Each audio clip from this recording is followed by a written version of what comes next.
Still Poddable, still Poddable. The Boston Celtics still Poddable, still Poddable. Oh yeah! Still Poddable, still Poddable. The Boston Celtics still Poddable, still Poddable. Banner 19. Beat Rob, Jim, Packard, J. King. Still Poddable, still Poddable. The Caesar on the court to get another ring. Still Poddable, still Poddable. Everybody in the chat now sing. Still Poddable, still Poddable. Still Poddable, still Poddable. The Boston Celtics still Poddable, still Poddable. Oh yeah! Shut your ass up, Your daddy's always halfway there.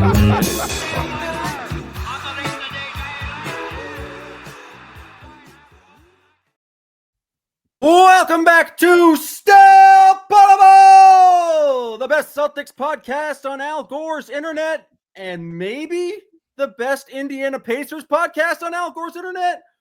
We shall find out.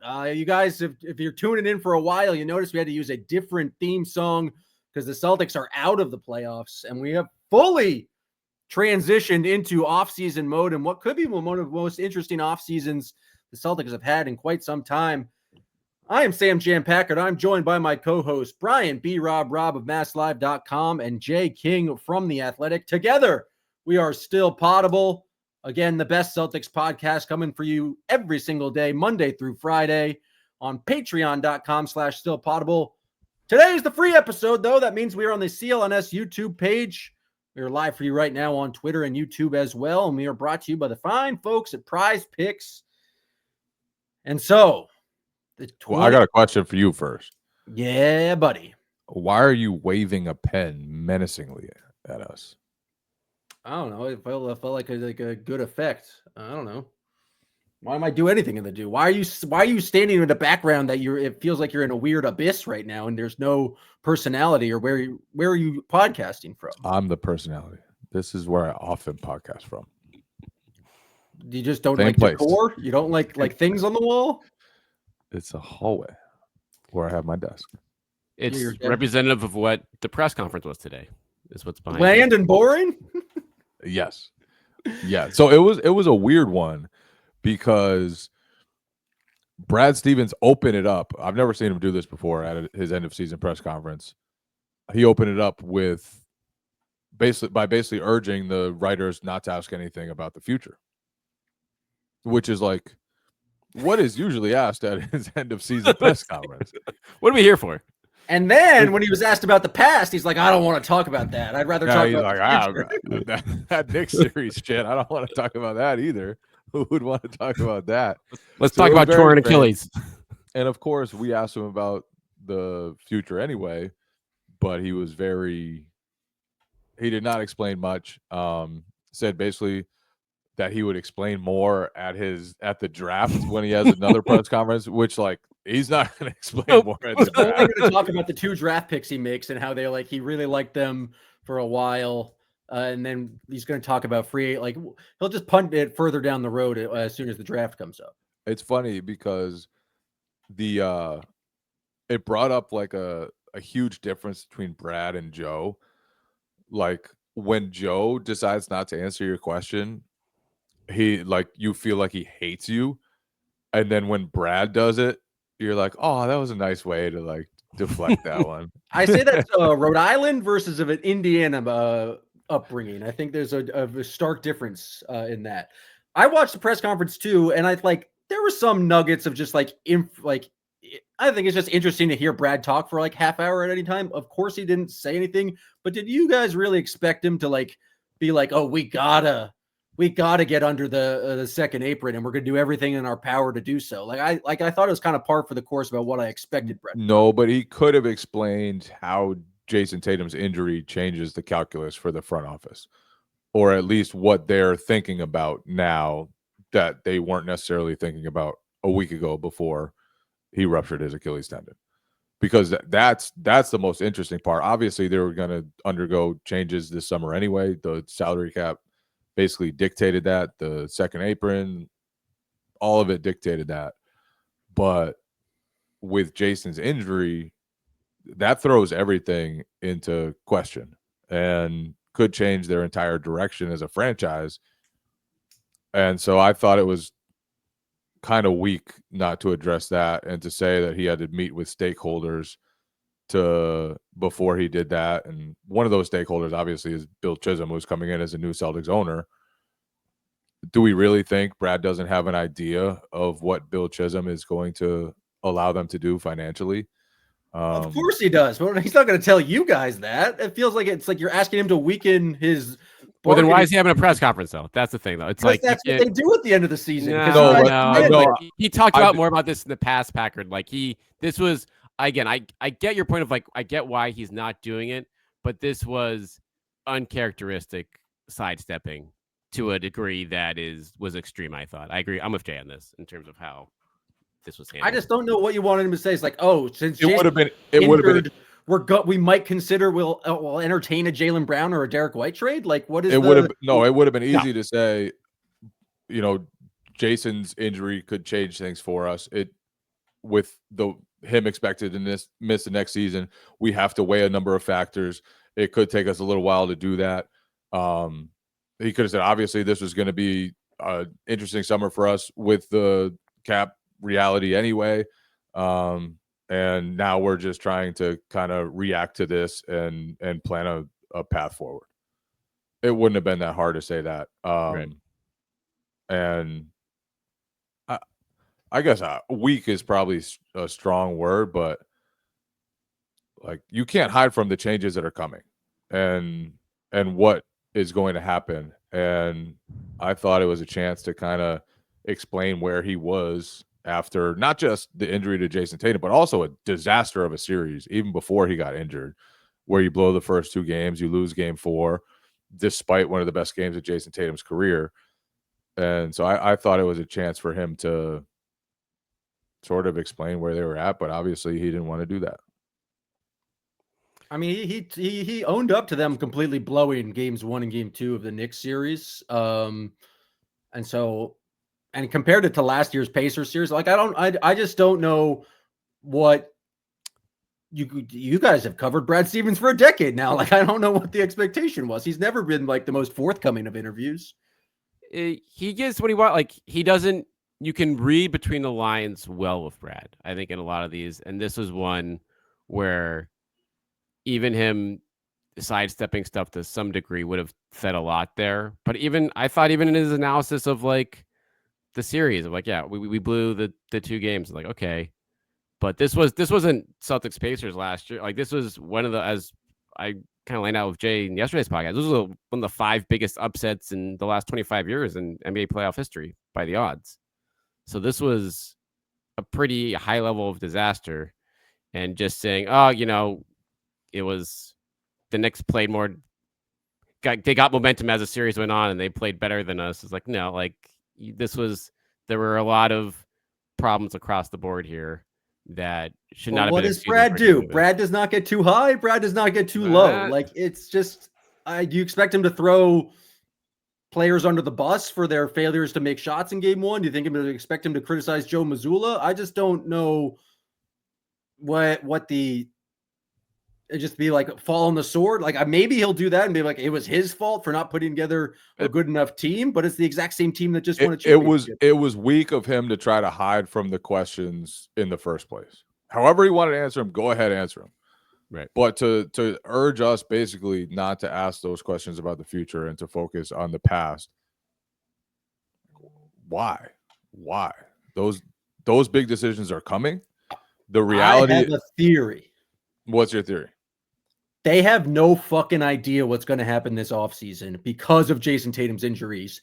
And now they have to be open to so many other things than what I think the standard plan was, knowing that next year you have a contender with Jason and Jaylen. You're just like going to be a team contending in the finals if you have those 2 guys on the roster.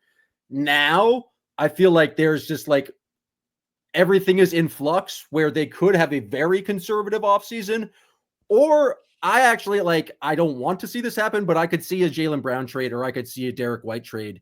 And so I feel like the enormity of like the scale of what could happen this offseason makes them be like, just in panic mode of PR of just like, we're not going to say anything. Because I think the offseason, you guys know, it's totally changed. The timeline has totally changed. And I don't think a Jaylen Brown trade's going to happen, but now I think a bunch of people are going to call about Jaylen Brown, or a bunch of people are going to call about Derek White, and they're going to listen. And I feel like that changes the dynamic and the approach heading into this offseason. Yeah, the approach should be changed. You went from thinking you were going to be maybe coming back as two-time champion to got your ass kicked by the Knicks, saw Jason Tatum have the worst injury a player could have, and now you don't know if or when he's going to be playing next season. So yeah, that changes everything. And they have a lot of difficult decisions to make coming up, and that involves the most important players on their roster. Like this is not deciding whether to rearrange the supporting cast. It's like, what do you do with your starters? What do you do with your best players outside of Jason Tatum, who may not play at all next season? Realistically, I'm just speculating. I don't know if he'll return. The timeline for injury says he has a chance to return at the very least at some point next year. But they got the surgery done so quick, so maybe that saves him 3 months. You never know with these things. I don't know if that's. Oh, it's a wildly unrealistic thing to say. I thought it was funny, like how much of a point of emphasis that has become. Of like, we got the surgery done within hours of the Achilles rupture. It is supposed to be helpful. There's been a study done that if you do it, I believe in the first 24 hours or 48 hours, maybe, that it does help the. Was it peer reviewed? Outcomes. Anyone can do a study. It was, I believe, peer reviewed. Some sort of medical journal. The study was mentioned in an ESPN article on the subject. Did Bontemps write it? No, it was written, I believe, by one of their like staff medical people. So interesting. Before we dive into what you guys think might happen and possible paths or the best path forward, I just want to talk to the fine folks out there about our friends at Prize Picks. Conference finals are here, and it's no better way to make up to 2,000 times your cash. All you have to do is pick more or less on at least 2 players to win that money, so you can run your game all season long with Prize Picks. You can turn your playoff hot takes into tickets to basketball's championship series, starting with the play-in round. Every lineup you make on Prize Picks will enter you in the Takes 2 Tickets sweepstakes, which could get you and a +1 a VIP trip to the ship. Prize Picks is the best place to win cash while watching sports. Join millions of users and sign up today. I would just say with Jalen Brunson and Shai Gilgeous-Alexander, just pick more on free throws attempted, and you'll probably win some of that money. And so that was not financial advice. That was not financial advice. It was prize picking advice, I guess. But which could go very wrong, and don't trust him. Oh, yeah. Don't trust me at all. You have way better takes than I do. But because you have better takes, I suggest you download the app today. Use promo code CLNS to get $50 instantly after you play your first $5 lineup. That's code CLNS to get $50 instantly after you play your first $5 lineup. Prize Picks, run your game. Now, B-Rob, like what do you think is the biggest question, the first line of business for the Celtics? Do you think it's trying to figure out what the roster looks like with Jason Tatum a year from now? Is it trying to get under the second apron for this offseason? If you're Brad Stevens, after you've given a very forthright press conference to the media, what is your next step on the offseason agenda? You got to wait for that big stakeholder meeting, Packard. You got to wait until Screw the stakeholders. Get together. Give me your notes before the stakeholder meetings. What are you telling those stakeholders? What are you talking to Billy Banners about? How much Billy Banners? You got $500 million for me. Yeah, I think you have to really line up. You have to take a look at what happened in these playoffs. Take a look at the East. Take a look at, I think, honestly, like 2 years down the road. And the question of being like Tatum, like realistically, Tatum, Jalen, Derek White, Pritchard, the pieces you can keep. Is that going to be good enough when you can't add much around them with having to pushed off pieces left and right for salary reasons. And that's honestly, and then I think that question just gets so much more complicated, Jay. It's like, and then you're like, well, what's Jason Tatum going to look like coming off an Achilles? And that makes all these questions just harder to answer. But first and foremost, if I feel like it's just based on how this year ended, like investing heavily into next season at all, probably feels like a non-starter just from for a variety of reasons. I thought the most interesting answer from Brad's press conference, and I'm going to read the full thing because I think you need the full thing. And he wasn't really saying anything specifically about what they're dealing with this offseason, but I think this encapsulates the conversations that they'll have and the decisions that they'll need to make. He said, I think the way that you say it is the North Star is to have a championship contender, right? And so you have to do what's best to give yourself the best opportunity to do that when you can do that. So we just have to look at it all and decide how feasible that is on any given year and make sure that we're making the decisions accordingly. But the reality is we have a lot of good players. We're in a unique situation. They're all under contract. And obviously there are several basketball penalties that come with that amount of salary. So we just have to weigh it all and make those decisions. And I'll have more clarity after we meet and talk and go through it. The important part of that to me was we just have to look at it all and decide how feasible that it is in any given year to contend and make sure that we're making the decisions accordingly. How feasible is it to contend without Jason Tatum, or with Jason Tatum compromised because he's coming out of a long rehabilitation process to get back from what has been the most damaging injury that an NBA player can face? It's not feasible. It's just not. They just lost they were going to lose in the second round with him. Never mind without him, with him damaged. And so to me, that answer right there, strip away all the nothingness that he said for the rest of the press conference. That answer right there suggests to me that they are going to have to strongly consider taking a step back, getting under the second apron to, get away from some of the penalties coming, to then focus on building a roster or tweaking the roster so that you can contend more once Tatum is back and better, which he should be that following season. So because of that, maybe you turn next year into sort of like a gap year where, of course, you want to keep the guys around that it makes sense to have once Tatum is back and healthy and will help you be championship contenders then. But you have to seriously think about, and I know Al Horford hinted that he might even consider retiring, but beyond him, it's like Drew Holiday will be 36 by the time Jason Tatum, by that season. And right now, he probably has value on the market because he's Drew Holiday. He's still a hell of a defender. He can still help you out offensively. He can still do a lot of different things. And those are the things that you might not have considered beforehand, or you might have considered less strongly beforehand, that's what it changes. And who do you want around Jason Tatum in the next iteration of this team when it's 2026, 27? And that would be how I approach it. And that doesn't mean stripping everybody off this team, because you have guys who he can win with then.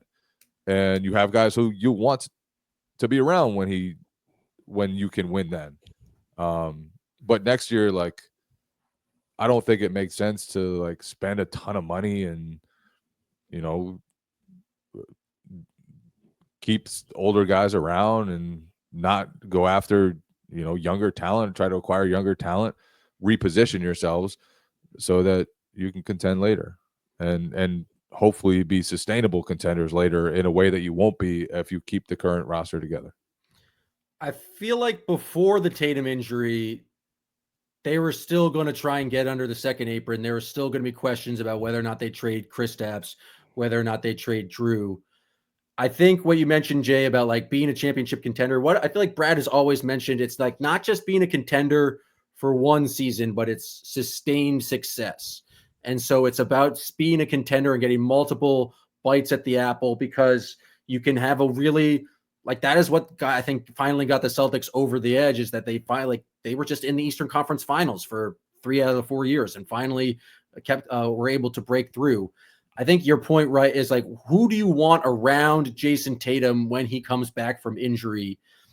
And I think the big question there, I think it's less about KP and less about Drew. I think it's, do you think that Derek White, Jaylen Brown, and Jason Tatum are like put you into contender status immediately with that? Or if you are going to take a step back, there's this giant big man position that they're going to have to figure out if Al Horford retires and KP's no longer on the team. And who knows if you can re-sign Luke Cornett this offseason. Are you using the two biggest trade chips you have where you can get the most amount of return? That would be White and Brown, to possibly set yourself up for Tatum's return? Or are you just trying to make smaller deals around the margins and keeping that core intact? Because I lean towards keeping Jaylen and White and Jason together, because I just think they're three very good basketball players who work well together. But if you're talking about restoring and like getting younger players and getting more talented players in there and getting younger, I don't know how you necessarily get those positive assets just from a Drew Holiday trade or a Kristaps Porzingis trade. And so I think because of that, you have to at least consider people calling you up about Derek White and Jaylen Brown and being like, well, what do we want? Like, could we get two guys? Could we get younger? Could we get a big man? And so that's where I think like is one of the bigger questions of the offseason is like, are you going to consider, B-Rob, like maybe dealing one of these core pieces so you're better aligned for the start of the 2026, 2027 season? Yeah, you have to see if someone's going to bowl you over on that front. I think Brad Stevens' MO, to your point back, would be to lean the more conservative track of that group, because they do have, like, that's proven, and those guys are in their prime right now. Can I disagree with that for a second? Yeah, of course. When he thinks his team needs a change, he's not conservative. He's aggressive. He went and moved Kemba Walker like a week after he got the job and went and got Al Horford. That's fair. Kemba was done, though. He moved Marcus Smart, who's a beloved Celtic, and went and got Kristaps Porzingis. He went and was aggressive. Pushing for that for like that had been in the works for years. Like the market, like that wasn't a out of nowhere move. Like that was a move they were considering, I feel like, a year or two even before that. But you're right. Like he has gone out and done stuff, but like the only time he didn't do that was after they won a title. Yeah, and now he's seen that they fell short, and now Tatum has an injury. I think he's going to be decisive. Yeah, no, I mean, I think it'll be more of like they're going to consider. I think the bar to move Jaylen and Derek White is going to be very high, and it's possible a team could reach that. There are teams out there that have, the need to add. Obviously, I mean, anyone would want Derek White. Only a handful of teams I feel like could really use a Jaylen Brown with given his salary restraints, but they're out there. But the Celtics, like to move on from those guys in their prime, you're going to need to be bowled over, in my mind, if you're Brad Stevens.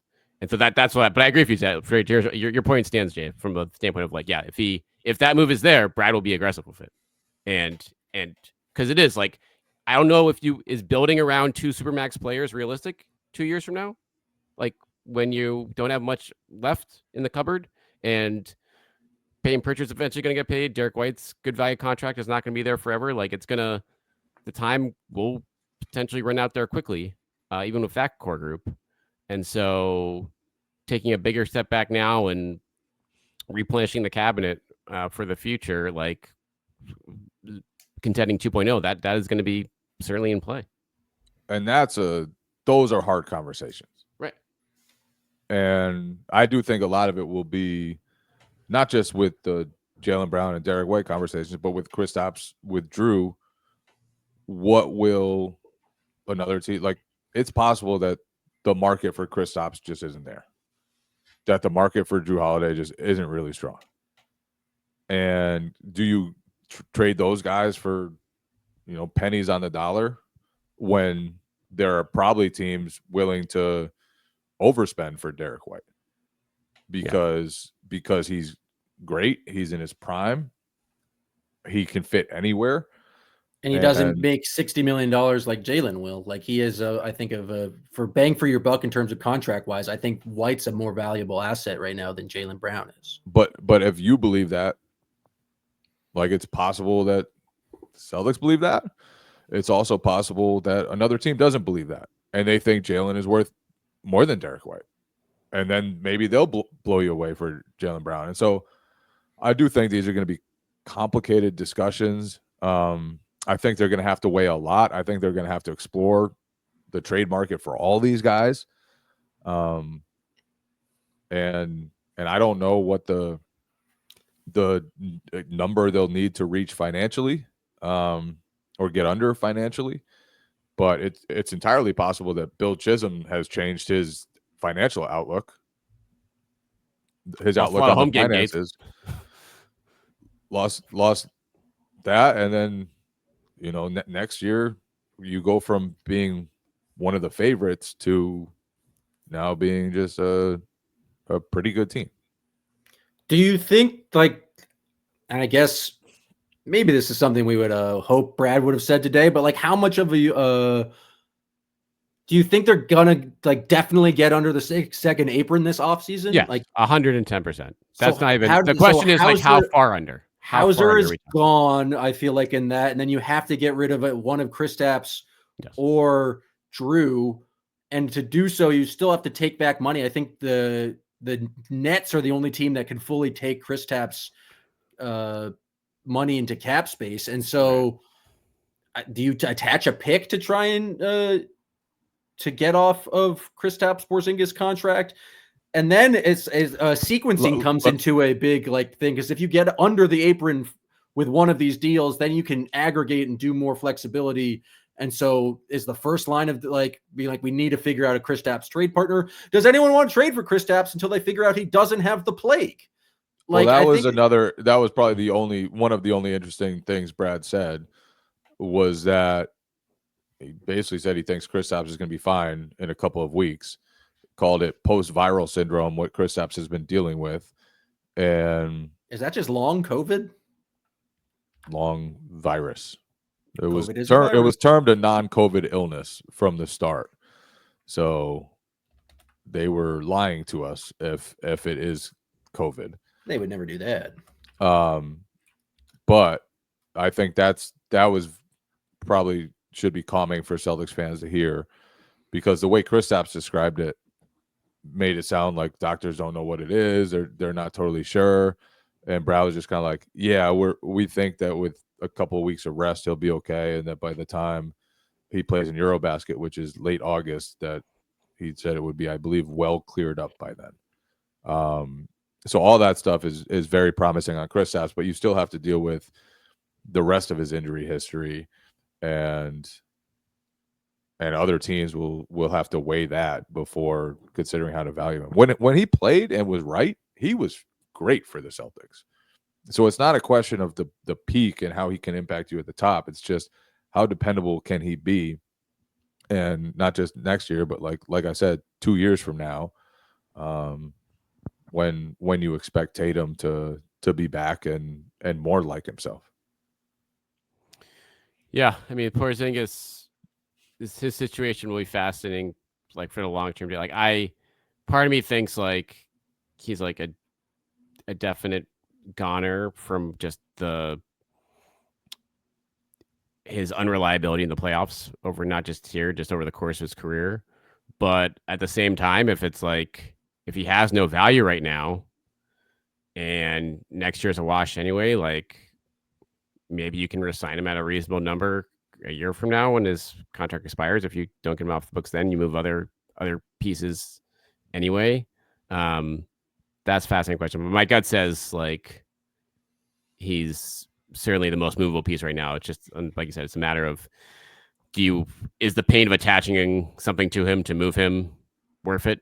Or do you take back just a couple of smaller deals and then have to make other deals to come by? Like you said, Packard, the sequencing here is going to be big. It's going to be complicated. When stuff starts happening, don't expect one or two. It's going to be 3, 4, 5, 6. It's going to be a lot of stuff going on. Probably not all at once either. As they try to kind of unlayer this from a financial standpoint while also trying to achieve what they want to achieve. We're going to have busy building up for the summers. future. It's going to be a very busy summer. We're going to be, we're not going to be able to have one like totally relaxed moment. We'll just be thinking, when's the next trade coming? Yeah. Like back to the days when Danny was wheeling and dealing. Kyrie in the middle of August. Wheel and deal, yeah. Question for you guys for this. Like looking at Drew now, I look at like the situation with Drew. They gave him this deal. They signed him to this long extension. It helped them for the now. Like he turned down a $37 million option. So he started at $30 million this year. That helped keep this team together for this year as it was. And now, you know, the Bills come due with it. I worry that the market is not going to be there for him. And that will lead to other tough decisions for the Celtics. He's Drew Holiday, I would say to that. And other franchises will sell themselves on Drew Holiday. I know his contract isn't great at this stage. I know he's not coming off his best season. He was still impactful in the playoffs. He still played great defense in the playoffs. And at the end of the day, if you think you're a piece or two away and you can upgrade to Drew Holiday, I think that's a move a lot of teams will make. But I feel like it's so much harder in this new CBA where it's like past his prime Drew Holiday for $30+ million a year. If you're already a contender, you probably have one max contract on your books and another max contract. Like, are you able to take on a third or maybe fourth star and pay him that much money? And I think, are you willing to do that? I think if Drew Holiday was a 1-year contract, I think there's teams that are much more willing to talk them in for like, he's the one guy who put us over the edge. But 3 more years of Drew Holiday, especially where he gave you not a lot of production in the regular season. I know he's a 16 game player, but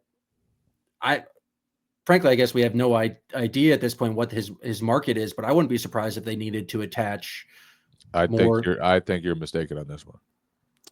I think he is a plus asset. For 3 years, though? Like, who wants to pay Drew Holiday 2 years from now, $35 million? I think Drew Holiday is a plus asset. After conversations with people, I think he's a plus asset. After conversations. You gotta get Steve Ballmer on the phone. Now, I think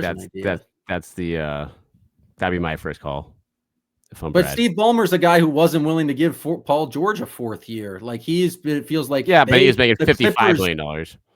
The Clippers, I feel like, went out of their way to avoid kind of like long money on the books. I don't know if they're in the second. I would imagine they're in the second apron. I don't know all the teams in the second apron right now, but I feel like they did a bit of a reset last year, so they're under the first apron, so they have a little bit of.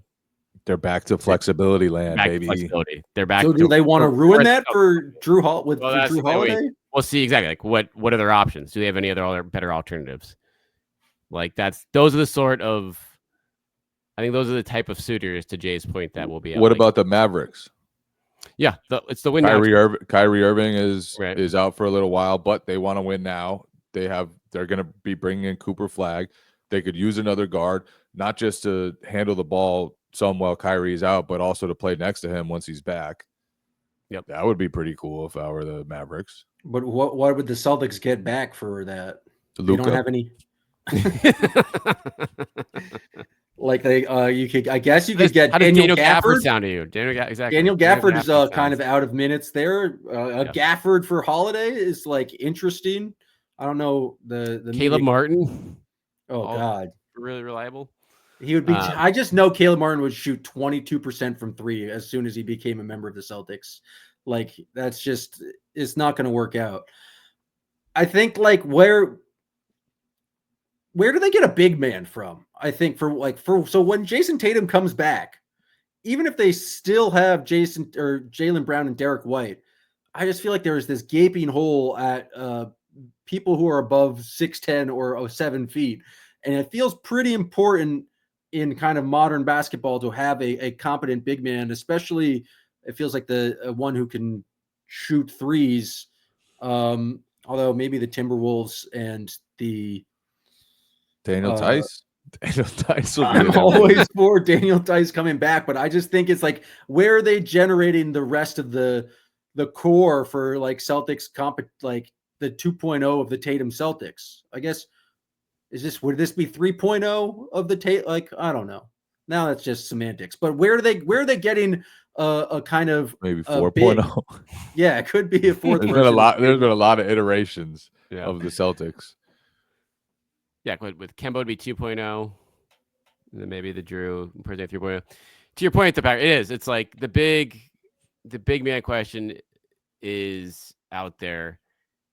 I imagine bringing back Luke Cornett, not that he's the answer to the question, is going to be a priority no matter what path they take.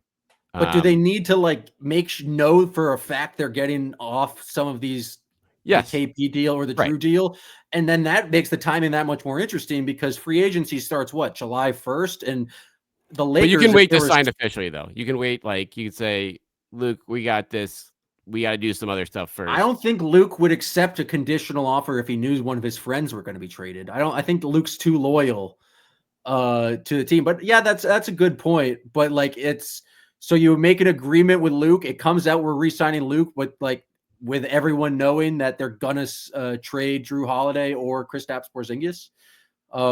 That's why I think the sequencing of everything matters a lot, because I feel like the Luke Cornett's a perfect Los Angeles Laker. Like it's a rim running big who would work well in that team.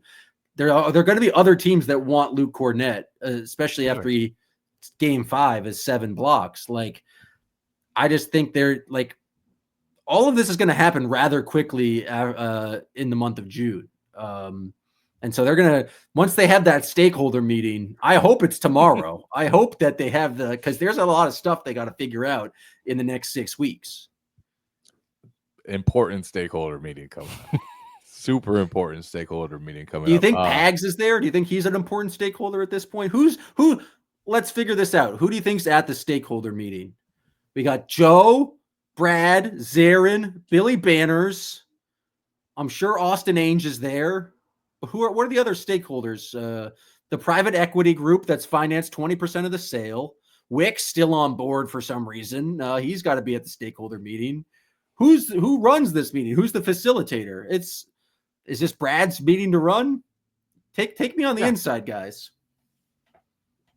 I mean, I don't think Jay and I will be invited to this meeting, but I imagine Brad would potentially outline a few paths, if you will. Okay, guys, if we can spend X, this is what we can do. If we can spend Y, this is what we can do, and reset the tax and all this other stuff. And these are our paths. What's realistic? What makes the most sense for us? Do you think there's any sense of like a mandate of like, you have to get under this number, or it's like, go out there and listen to all possible options, and then let's figure out the best path forward based on those options? Like, I don't know if there's any way of knowing. It could probably be, I mean, it's a new owner, so who knows? But I think it could be a sliding scale depending on what you can do. Right. A new owner could be willing to pay a little bit more if something exciting comes along.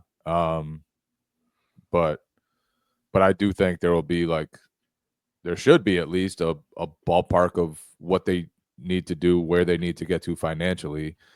And that has to do with Brad, that has to do with Bill Chisholm, that has to do with all these guys being on the same page, and, giving Brad a little guidance so that he knows what he can spend and what he needs to do to shed salary this summer. And I don't think it'll be like straight salary dumps. I really don't. They have enough value contracts on their roster that salary dumping would probably be the wrong way to go here. I think they're gonna retool, try to get younger, and try to build a new iteration of the Celtics that can thrive once Tatum is back and ready. And obviously, you don't know how he'll come back from this. it's a as optimistic as it is, or as Brad Stevens sounded about the fact that Tatum was able to get in for that injury or in for that surgery as quickly as he was, there's no promise that he'll come back the same player, and that's just the reality, and that's something they have to consider too as they rebuild things. But to me, I would still want to build around him. I would just want to push the timeline out a little bit now. I don't think he's going to be physically at the meeting, but metaphorically, is Jason Tatum a stakeholder? Like, how much input and how much decision do you think he gets in, like, I want to play with Derek White and Jaylen Brown, like, there's no way you're trading them? Or do you think he's just not factored into that decision at all? Because I feel like this is always something that's up for debate. Do you just have Drew Holiday call Giannis and be like, Giannis, we need you, bud? I was thinking Giannis earlier. You need to demand a trade to Boston, my dude, and then figure out how to make that happen. They are tight. They are tight. Not tight enough for Giannis not to be like kicked Drew out of the way just to get Dame. But back to my, like, I feel like this always happens. Now he knows that Drew was crucial. Yeah, now he knows that defense is important. This always happens with, like, LeBron teams. There's like, how much does LeBron know? How much does he approve? I get the sense that, like, it feels like if you're building around your one central star, you would want some, like, input from that. And, like, I think this happened this year with the Michael Malone firing. Is like, how much did Jokic push for that, or did Jokic just, like, say that's okay? I also kind of get the sense that Jason Tatum is like, doesn't want to be involved. It's just like, I play basketball, you guys deal with that, and I'm going to just play with whoever you guys put me with, and I trust you guys. But I don't know. I haven't gotten the sense in Jason Tatum's time in Boston that he's, like, very much a person to, like, try and dictate terms. But it's a superstar league in the NBA, and I feel like he has some sort of sway. Maybe he can give his opinion. Maybe he's not making the final decision necessarily, but I'm just kind of curious, like, what your sense of that relationship is like between Tatum and just, like, roster moves. I mean, there was talk that he, recruited Damian Lillard a little bit and was working toward that. So I do think he's thinking about this stuff. He's giving advice, but at the end of the day, the Celtics, I think Brad does what he thinks is best for the organization. Another one, Emil Jefferson, one of his best friends, is on the coaching staff. So he definitely has some influence in the organization. It's not just like Jason's totally, oblivious to what's going on and they're calling all the shots themselves.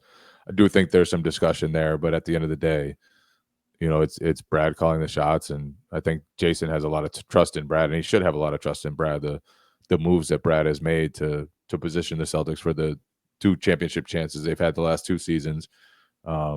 They blew this one, but obviously, constructing that roster, Brad he has done an amazing job so far. Yeah, historically, when Tatum has been asked about that sort of thing, Packard, he has said he doesn't want it. But like Jay said, at this point, when you get to this level in his organization, like, you don't do something like a big reset. You certainly running that by him to get him on board. And I don't know, like, I would feel very safe if I was like Derek White, if Jason Tatum is involved at all in terms of the decision making, from just given how close those guys are on and off the floor, it seems like. But yeah, he's still under contract through 2029. So if you're ever gonna, like, I think you keep him in the loop, but ultimately, like, Brad's got to do here what makes the most sense. And players making moves as GMs has not worked well around the league lately. If you look on Milwaukee or plenty of other spots. And so, yeah, you throw it by him and you hope he gets on board. All right, the final thing I want to talk about, that music. I want to talk about that music first. Is that the bedtime music, B-Rob? Ice cream truck is Mr. Softy is directly outside my apartment. Zach's gonna wake up from bed right now to go look for ice cream if Packer's apartment. 8:51, and when we're recording is an odd time for ice cream, and it's not even really warm in Philadelphia. That's an ominous sign. I feel like that's the start of a horror movie. That is a weird one. That's a real weird one. That makes me feel not safe. You good, bro? It just really threw me for a loop. All I was trying to do is talk about Fred VanVleet, but like now I'm just. What do you guys think about this crazy Fred VanVleet idea? Because he has a team option that you can trade for him and then not pick up his option, and it's a way to. I'm going to stop right there. Can't do it. Can't do it because once he gets traded, that contract becomes guaranteed. Oh well, that's the NBA kind of changed that loophole. I think maybe a few years ago. I think actually because the Celtics had structured some contracts well with it, with like Jerebko and Amir Johnson back in those days. And so the good old days of the extreme Danny Whelan and Dillon. So yeah, then any type of trade for a non-guaranteed guy, that doesn't really, you can't pull that off anymore. So there's no immediate sources of any sort of cap relief. That's the thing that I feel like is the hardest about getting under the second apron is that there's not a lot of teams with cap space. You can't aggregate contracts, so you're going to have to take money back that at least to keep them in the trading team, or send it to a third team. Right. You can trim some money, Packard. So like, but that Celtics send out 30. Hauser's gone. Like we've seen Hauser play his last game in a Boston Celtics uniform. There's just no way I would not make such a declarative statement about anything going on with the Celtics this summer. Because I think a lot could happen. A lot could happen, and there could be any number of types of trades, any number of players involved in trades. And to sit here on May 19th and say Sam Hauser is absolutely gone, I think is poppycock. He could be gone. He could be gone. You're right. Like Jay's right for the like Hauser. He's the most likely to leave, though. I feel like from the scale of Jaylen Brown to Sam Hauser is like he's not the most likely to leave. He's the it's the path of least resistance to move for the Celtics because his contract is as such where it's $10 million.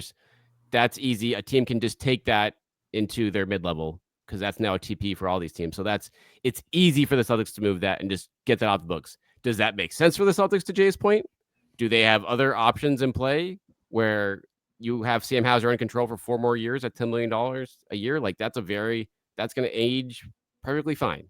And certainly is not going to be a make or break situation for the second apron of the tax when you have big contracts like Drew or KP involved, or if you go do something wild with Jalen or Derek White. So yeah, Jay's right. Like everything is on table, but speaking in absolutes right now for any of these guys is dangerous since there is so much on the table. Sam Hauser is definitely going to be traded. That's what I'm saying right now. 519, Mr. Softy's outside. You guys can write it down. But what it sounds like you guys are saying is that it's going to be a fascinating 6 weeks for rumors, scuttlebutt, transactions with regards to these Boston Celtics. If you want a place where you can talk and hear about the Boston Celtics and their transactions every single day, Monday through Friday, I highly recommend you go to patreon.com/stillpoddable. We are here for you every single day, Monday through Friday. We got 2 of the best reporters on the beat, Jay King and Brian B. Robb, giving you their thoughts and analysis and reporting on what's going on with the Boston Celtics. So definitely sign up today. Join the Patreon chat where you can react yourself and be there with a bunch of other Celtics fans. We really appreciate everyone who's tuned in, everyone who's subscribed to the show. It was a very fun 24-25 season, and it's going to be even more fun off season. So definitely recommend you go to patreon.com/stillpoddable. Appreciate everyone tuning in on the CLNS YouTube page and the sponsor Prize Picks for helping us out today.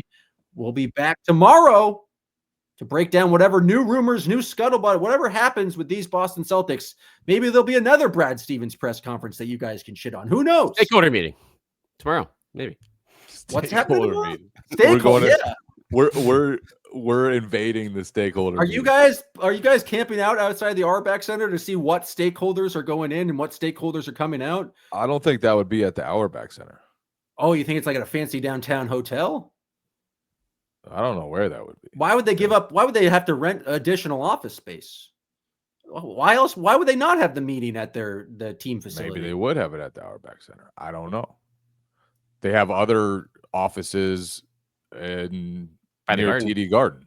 Yeah. Well, it sounds like you two veteran reporters have some sources to call, and you got to figure out where that stakeholder meeting is. We got to have a guy on the inside. Stakeholder meeting. We got to bug it. Oh, wow. If we do some like Ocean's 11 type stuff to get one of us on the inside dressed up as a waiter, do you think? Okay, obviously they know who you guys are, but you think what could you do, Packard? You're a lawyer. Like, how could we work you into this meeting? Well, it's a two-party consent state, so it's you can't. We got to really send Sean Gauthier. Yeah, that's the play. Also, there's like a weird legal loopholes with what you're allowed to do with drones. So if we could somehow figure out where the meeting is and operate the drone that picks up audio. Why do you know about all these drone legal loopholes? Because when I was working in the state legislative judiciary committee, I had to research drone law and the Fourth Amendment. And so I know it's a sticky situation, but it's not exactly clear what's going on there and what the penalties are for drone surveillance. So if anyone out there in the Still Poddable community is a drone guy or an audio expert, we're not audio experts. Please let us know. We would never send a drone into the stakeholder meeting. We might send it outside and have a directional camera, a directional microphone. And if anyone's got a tip for the where the stakeholder meeting's happening, please let us know. The first question for Brad at the draft has to be what happened in the stakeholder meeting. Who was there? Please give us a blow-by-blow recap of the stakeholder meeting. I mean, I expect we're going to talk about the stakeholder meeting the rest of the week, so I'm excited to dive in. Any information, patreon.com/stillpoddable. Please tell us about the stakeholder meeting. We appreciate everyone for tuning in. We'll be back tomorrow with even more analysis, thoughts about the Celtics offseason. We'll also talk about the remaining games in the NBA playoffs because it's going to be two pretty interesting conference finals. Go Pacers, go. I hate the Knicks. We'll end on this. Did you see what those heathens, those thugs, those the miscreants did to our man Brian Windhorst outside MSG? Terrible. Throwing things at him. Windy is a saint. He's a saint. How dare they? That should have turned ugly. Like he should have thrown fists, but Windy would never do that. Where's Batman? What would I have done if they had come after me like that? I don't think I would have been in a situation like Windy. that. I would have been worried about you, Jake. Those crowds were crazy. And you... No, you don't have to worry for me. Worry for the crowd. Jay, if you do end up arrested, don't say anything, okay? Just say lawyer, and then I'll be there. Are you calling Packer? Who's your first call, Jay? Your dad, obviously. First of all, there would be nobody in good enough shape to speak to the cops after a fight with me. It doesn't matter. They have it on video camera and they've arrested you. Let's talk real brass tacks here, Jay. You've been arrested. You're in. Wasn't me. That's a good start. Say nothing. Wasn't me. He's got you on camera. All right. Misleading video. It's going to be a tough trial for your boy. But we'll figure it out. That's going to do it for us, folks. Very much appreciate you guys tuning in. Be back tomorrow. See ya. Still Poddable, still Poddable. The Boston Celtics, still Poddable, still Poddable. Oh, yeah.